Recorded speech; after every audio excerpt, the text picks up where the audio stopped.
आं उन्दैनिफ्रायनो मामा बाबा मोना आंखौ फरायहोबाय आंनि न'खरा ओरै मोजां नङामोनब्लाबो आंनि मामा बाबाया बिदि साख्रि बाख्रि मावामोनब्लाबो बिथांमोना आंखौ सानसे बिदि गोदोर मानसि जाथों होननानै जोबोर खस्थ' खालामबाय बिथांमोना बेनिखायनो आं बिथांमोनखौ दिनै बयनिबो सिगाङाव मामा बाबाखौ धन्यबाद होयो आरो आं गासैबो आंनि साक्सेसनि माबायाव बिहाइन्डआव थानाय गासै सोद्रोमा आं नामखौ खारिजोबनो हायाबाबो आंनि फोरोंगिरिमोन सार मेडाम दिनै गासैबो फैजोबदों आंनि न'खरनि आं बिथांमोनखौबो दिनै धन्यबाद होयो मानो होनब्ला बिथांमोना आंखौ इमोसनेलि होयै बा रांखावरिजोंबो आंखौ बहुद सहाय खालामबाय मामा बाबानि रला आं मामा बाबाजों बिदिनो डिसकास खालामो फ्रेन्डलि बायदिहै आगोलनिफ्रायनो लाइफआव आप डाउन दङ आं बिदिनो मेडिकेलावबो एसे मोनैखैबाबो थेवबो आंनि रायजोफोरा जे आंखौ आंनि सायाव बिसास दंमोन जे सानसे आरोबाव हागोन बिदि APSC परीक्षा बा UPSC होगोन बे सानसे होननानै इमोसनेलि आंखौ बहुत सापर्ट खालामदों आं स्कुलाव थानाय समनिफ्रायनो एसे बिदि एडमिनिस्ट्रेटिभ लाइनाव थांगोन होननानै आं सानदोंमोन बेनिखायनो आं क्लास 10 फोरनिफ्रायनो GK एसे फरायोमोन आरो आं जेब्ला ग्रेजुवेसन खालामनो थांबाय भेटेनारि कलेजाव आंनि सिनियरफोरखौ आं नुदों बिथांमोना माबायदि फरायो बा माबायदि हार्डवर्क खालामनो गोनां जायो आं रोङैखौ बिथांमोननियाव सोंदों बिदिनो आं बिथांमोननिफ्राय थुलुंगा मोननानै आं बिदि फरायनो प्रिपारेसन खालामदों आं 2016निफ्रायनो प्रिपेयार खालामजेनदोंमोन बे एग्जामनि जेनेरेल स्टाडिसनि कारणे जिअ'ग्राफि पलिटिकेल साइन्स हिस्ट्रि बेफोरनि गोनांथि आरो कारेन्ट एफेयार्स थ' आं सानो जे जायहा बेबायदि एग्जाम होगोन होननानै सानो बिथांमोना दैलि निउस पेपार फरायनायखौ आं माबा होयो दैलि निउस पेपार फरायनांगौ आरो नोंनि इयुन थांखि फिउचार प्लेन आं UPSC एग्जाम होगोन होननानै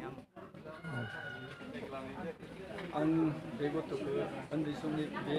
उन्दै समनिफ्रायनो आंनि बिमा बिफानि किसु बोसोनफोरखौ लायोमोन आरो बिथाङा उन्दै समनिफ्रायनो फरायनायाव एसे मोजां जाबाय आंहाबो थांखि दंमोन बे गथ'आ सानसेब्लाबो माबा मोनसेबाबो जाहैगोन आंहा बे मोनसे थांखि दं आं गोबां दुखु खस्थ'नि गेजेरजोंब्लाबो बिनि जिथु थांखिफोर बिनि जिथु फरायनाय बेखौ नुनानै आङो खस्थ' खालामनानैबाबो बिनि गासै नांगौफोरखौ आङो होदोंमोन किसु आं नांगौफोराव होनो हास'यैयाव रांनि मददफोरखौ आंनि आब' आरो बे गथ'निनो जा मेसेजनि बिदा बिथाङाबो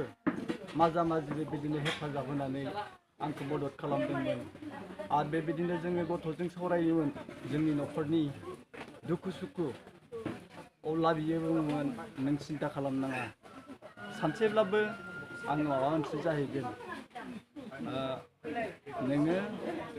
खस्थ' खालामनानै आंखौ फरायहो बेबायदि आंखौ बुङोमोन आरो आङो उन्दै समाव ओरैबायदि जोथोन लाबाय नार्सारि समाव बिमाया फुंनि समाव गावनि ओंखाम संनायजों लोगोसे बियो बस्ता बनानै लाफानानै बे आंनि मिसेसआ बे गथ'खौ फोरोंदोंमोन जेब्ला एसे देरो अब्ला आङो बे गथ'फोरखौ आं टेबोलाव लानानै बिथिं सासे लानानै गेजेराव जिरायनानै आं बिथांमोनखौ जेबो सैसोनाङै बायदि कारेन्ट थांब्लाबो गिसिब सिबनानै आं बिथांमोनखौ आलो गोजोन फरायहोदोंमोन आरो बेबायदिनो दिनै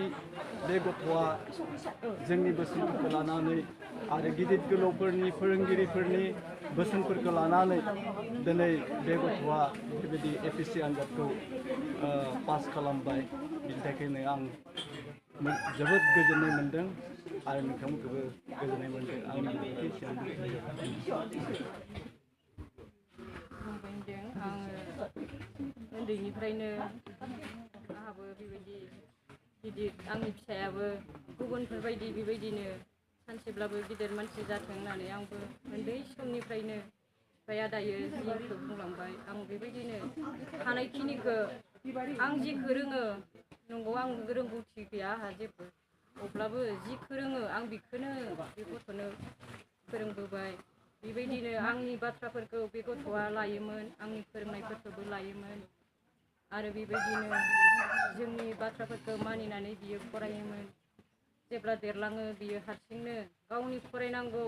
समफोरखौ सम बायदि बाहायोमोन बेनिफ्राय आं बे फिसाखौ हामबायदों दिनै बेबायदिनो बे गथ'आ बेबायदि फरायनायनि समफोरखौ मानिनानै फरायबोनायखायनो बेसांखिनि गोजौआव इसोरा फोजौबोबाय आं फोथायो आं खावलायदों आंनि लोगो बिमाफोरखौबो जेरै आं खस्थ' खालामबोबाय रोङाबाबो आङो ओंखाम संनायावब्लाबो बस्ता बनानै आङो जेरै खस्थ' खालामनानै फोरोंबोबाय दिनै गोबां बिमाफोर दङ नोंथांमोनाबो आंबायदि खस्थ' खालामनानै फोरोंबोयोब्ला हसायनो बे गथ'फोराबो मानिग्रा जानांगोन बे गथ'फोराबो मानिनानै फरायबोयोब्ला हसायनो बे गथ'नि उन गोबां गथ'फोरा बेबायदिनो गोजौ थाखोआव आवगायलांनो हागोन आं फोथायो आरो जिखुनु आरो घटना बिथांनि फरायनाय समाव आं बेखौनो गोसोखाङो जे जेब्ला जों बुंदोंमोन नोङो थि समाव फैनानै गावनि स्टाडिखौ खालाम अब्ला बियो जों बुंनाय बायदिनो बियो फैनानै दुगैनानै गावनि समबादि फालियोमोन आरो बेखौ आं जोबोद गोसोखाङो दाबो जुदि जोंनि गथ'फोरा बेबायदि बिमा बिफानि बोसोनफोरखौ लानानै बेबायदि थि समफोरखौ लानानै बेबायदि स्टाडि खालामोब्ला जोंनि गासै फरायसा फरायसुलिफोरा बेबायदि आनजादफोराव देरहासार जागोन होननानै आं फोथायो आरो आं बेखौनो गोसोखाङो आंनि गथ'खौ आं फरायनायनि बेलायाव बेबायदि गोरायै मालाबाबो बेबायदि बुंफेरनाङाखै आरो गावनो समफोरखौ सम बायदि लायो फैबाय थानाय निउ जेनेरेसनफोरखौ आं बेखौनो खावलायनो इच्ছা खालामो दि जेरै मिथिंगाया जोबोदनो खस्थ' खालामनानै APSCखौ उथ्रिनो हाबाय मोनसे एडमिनिस्ट्रेसन लेभेलनि बेबायदि मोनसे सार्भिस मावनो बिदि खाबु मोननो हाबाय थिग बिदिनो फैबाय थानाय जेनेरेसनफोरखौबो आं खावलायनो सानो दि जोबोदनो खस्थ' खालामनानै गोसो मोदोम जिउ होनानै फरायनांगौ आथिखालनि जितु बारहावा बिनि सायाव देरहासार जानानै आवगायलांनायखौ आङो हास्थायो एबा खावलायो डक्टर मिथिंगा दैमारिनि जि गेदेर देरहासारनाय बे जोंनि ओनसोलनि एबा जोंनि जि स्कुल एबा फरायसालिनि फरायसा फरायसुलिनि थाखाय मोनसे गेदेर मेसेज जाना थासिगोन आरो मोनसे चेलेन्जिं जाना थासिगोन आरो जोंबो फोरोंगिरि हिसाबै जों बेखौनो जों इनकारेज होगोन आरो मेसेजखौ होगोन एबा जोंनि बे गोग्लैसोना थानाय ओनसोलाव थानाय बे फरायसा फरायसुलिफ्राबो जे नाजायोब्ला हार्ड वर्किं खालामोब्ला गोसो होनानै फरायोब्ला फोरोंगिरिफोरखौ मानियोब्ला बेबायदि ग्रेन्ड साक्सेस जानो हायो बे समावहाय जोंबो बरायदों आरो फैबाय थानाय बिथांनि जि